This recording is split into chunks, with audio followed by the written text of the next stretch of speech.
அகிலம் நியூஸ் நேயர்களுக்கு வணக்கம். இன்றைய மதிய நேர பிரதான செய்திகள். முதலில் தலைப்புச் செய்திகள். யாழில் கடுமையாக உள்ள நடைமுறை, போலீசாருக்கு பிமல் அறிவுறுத்தல்.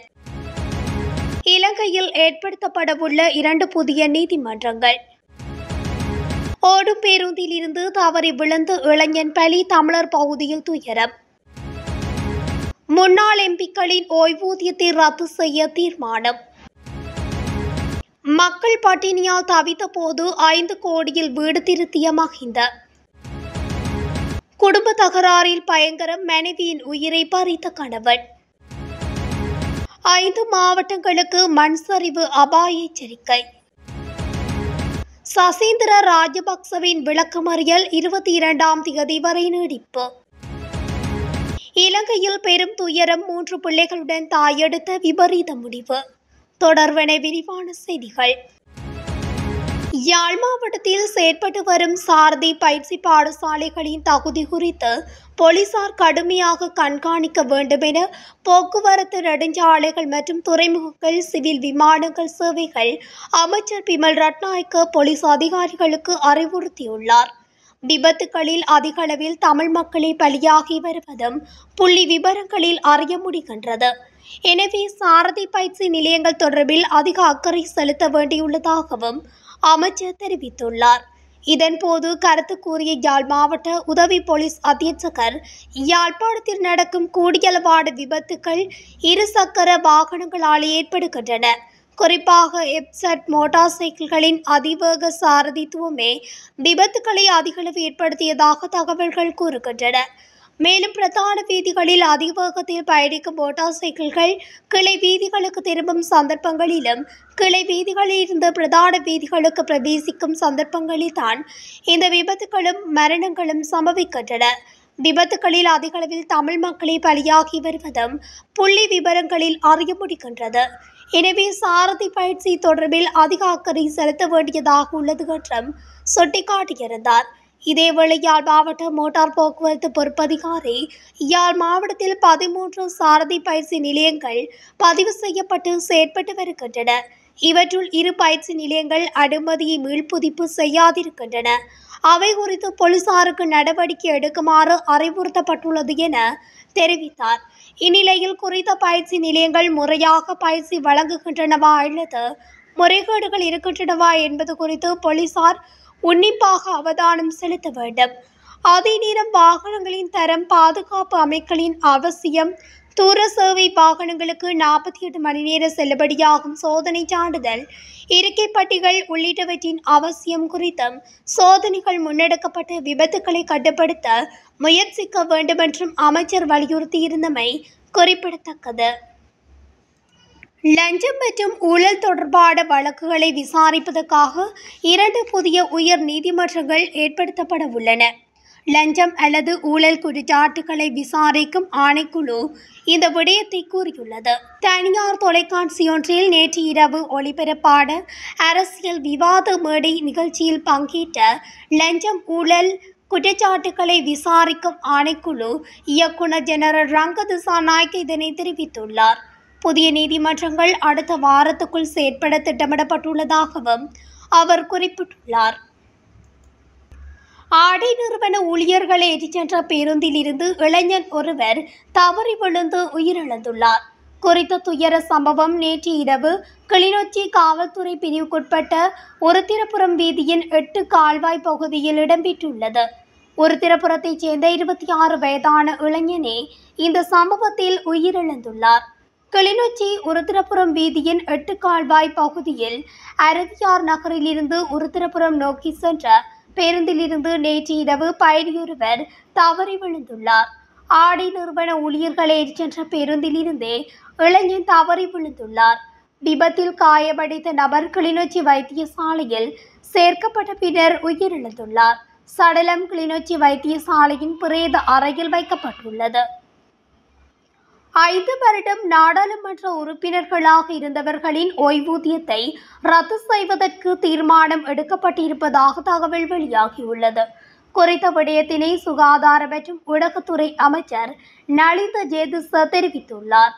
மட்டக்களப்பு களுவாஞ்சிக்குடியில் புதிய அஞ்சல் காரியாலயத்திற்கான அடிக்கல் நாட்டும் நிகழ்வில் கலந்து கொண்டு உரையாற்றும் போதே அவர் இதனை குறிப்பிட்டார்.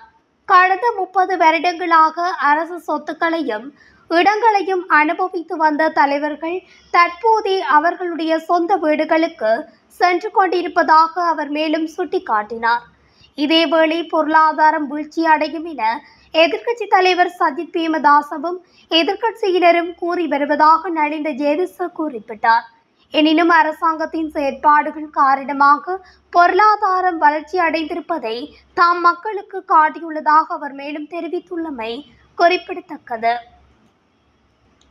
நாட்டில் வாழ்வதற்கு வீடு இல்லாமல் உண்பதற்கு உணவு இல்லாமல் துன்பப்பட்டு கொண்டிருந்த போது முன்னாள் ஜனாதிபதி மஹிந்த ராஜபக்ச தான் வசித்த வீட்டினை திருத்தி அமைப்பதற்காக 5 கோடி ரூபாய் செலவு செய்துள்ளமை பாரிய குற்றம் என பிரதி அமைச்சர் வைத்தியர் சுசில் ரணசிங்க தெரிவித்துள்ளார்.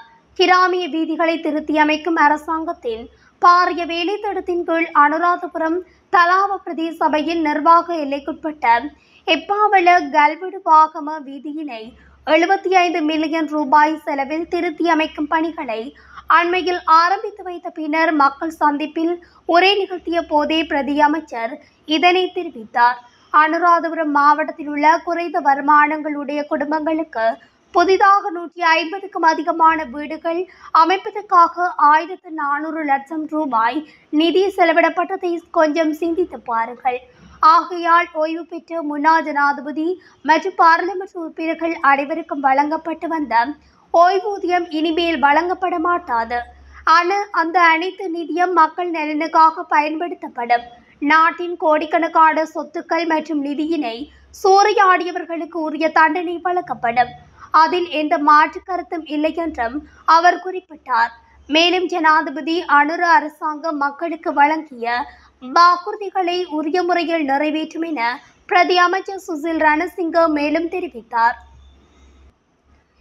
மேரிகம ரெந்தபுள்ள பகுதியில் கூறிய ஆயுதத்தால் குத்தப்பட்டு நேற்று பெண்ணொருவர் கொலை செய்யப்பட்டுள்ளார். உயிரிழந்த பெண் அவரது கணவரால் கொலை செய்யப்பட்டதாக தெரிவிக்கப்படுகிறது. உயிரிழந்த பெண் மிரிகம ரெந்தபுள்ள பகுதியைச் சேர்ந்த 33 வயதுடையவர் என தெரிய வருகிறது. சந்தேக நபர் கைது செய்யப்பட்டதுடன் அவரிடம் மேற்கொண்ட விசாரணைகளில் பெண்ணுடன் ஏற்பட்ட குடும்ப தகராறு காரணமாக இந்த கொலை நடந்துள்ளதாக தெரிய வந்துள்ளது. பெண்ணின் சடலம் பத்துப்பட்டிவள வைத்தியசாலையின் பிரேத அறையில் வைக்கப்பட்டுள்ளதுடன் மேரிகம போலீசார் மேலதிக விசாரணைகளை மேற்கொண்டு வருகின்றனர். நாட்டில் நிலவும் சீரற்ற காலநிலை காரணமாக 5 மாவட்டங்களுக்கு மண்சரிவு எச்சரிக்கை விடுக்கப்பட்டுள்ளது. அந்த வகையில் கொழும்பு, களுத்துறை, கேகாலை, நுவரெலியா மற்றும் ரத்தினபுரி ஆகிய மாவட்டங்களுக்கு 1ஆம் கட்ட மண்சரிவு எச்சரிக்கை விடுக்கப்பட்டுள்ளது. முன்னாள் ராஜாங்க அமைச்சர் சசீந்திர ராஜபக்சவின் விளக்கமறியல் கொழும்பு மேலதிக நீதவான் லகிரு சில்வா உத்தரவினால் எதிர்வரும் 22ஆம் தேதி வரை நீடிக்கப்பட்டுள்ளது. 2022ஆம் ஆண்டு போராட்டக்காரர்களால் தீ வைத்து எரிக்கப்பட்ட கிரிப்பன் வெவ மகாவலி அதிகார சபை சொத்துக்களுக்கு இழப்பீடு பெற அரசாங்க அதிகாரிகளுக்கு அழுத்தம் கொடுத்ததாக அவர் மீது குற்றம் சாட்டப்பட்டுள்ளது. வழக்கை விசாரிக்கும் நிரந்தர பிரதான நீதவான் விடுமுறையில் இருந்ததால் மேலதிக நீதவான் விளக்கமறியலில் வைக்க உத்தரவிட்டார். சந்தேக நபருக்கு பிணை வழங்குவதா இல்லையா என்பது குறித்த உத்தரவு அன்றைய தினம் பிறப்பிக்கப்படும் என்றும் நீதவான் உத்தரவிட்டுள்ளார்.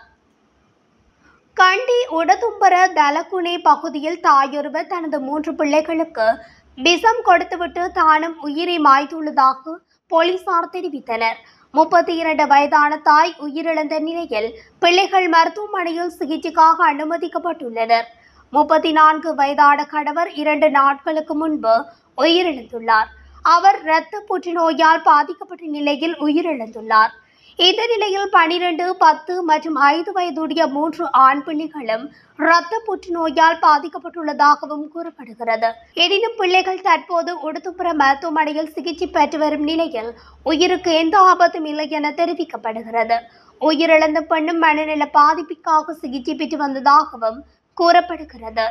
இத்துடன் அகிலம் நியூஸின் இன்றைய மதிய நேர பிரதான செய்திகள் நிறைவடைகின்றன. தொடர்ச்சியாக செய்திகளை அறிந்து கொள்ள அகிலம் நியூஸ் ஊடகத்துடன் இணைந்திருங்கள். நன்றி, வணக்கம். அகிலம் மாற்றத்திற்கான மக்கள் குரல். இந்த வீடியோ பிடிச்சிருந்தா லைக் பண்ணுங்க, கமெண்ட் பண்ணுங்க, ஷேர் பண்ணுங்க. மறக்காம கீழே இருக்க பெல் ஐகானை கிளிக் பண்ணுங்க.